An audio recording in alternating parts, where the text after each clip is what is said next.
குழந்தைகளே, வானத்தில் ஒரு பெரிய ஒளி நட்சத்திரம் இருக்கிறது. அதுதான் சூரியன். சூரியன் எல்லா கிரகங்களுக்கும் ஒளியும் வெப்பமும் கொடுக்கிறது. சூரியனுக்கு மிகவும் அருகில் இருக்கும் சிறிய கிரகம் மெர்க்கூரி. இது மிகவும் சூடான கிரகம். அடுத்து வரும் வெள்ளி போல ஒளிரும் கிரகம் வீனஸ். இது மிகவும் பிரகாசமாக வானத்தில் தெரியும். நாம் எல்லோரும் வாழும் அழகான கிரகம் பூமி. இதில் கடல், மலை, மரங்கள், மனிதர்கள் எல்லாம் இருக்கிறார்கள். சிவப்பு நிறத்தில் இருக்கும் கிரகம் மாஸ். அதனால் இதை சிவப்பு கிரகம் என்று அழைக்கிறார்கள். ஜூபிட்டர் மிகவும் பெரிய கிரகம். மற்ற எல்லா கிரகங்களையும் விட இது மிக பெரியது. சட்டூன் கிரகம் சுற்றி பெரிய வளையங்கள் இருக்கின்றன.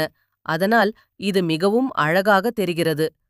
இவ்வளவு அழகான கிரகங்களெல்லாம் சேர்ந்துதான் நம்முடைய சூரிய குடும்பம். விண்வெளி ஒரு பெரிய அதிசயம். குழந்தைகளே, இந்த வீடியோ உங்களுக்கு பிடித்திருந்தால் ஒரு லைக் கொடுக்கவும், உங்கள் நண்பர்களுக்கும் ஷேர் செய்யுங்கள். இன்னும் நிறைய சுவாரஸ்யமான கதைகள் மற்றும் லேர்னிங் வீடியோஸ் பார்க்க தமிழ் கிட்ஸ் பிளே லேர்ன் சேனலை சப்ஸ்கிரைப் செய்ய மறக்காதீர்கள்.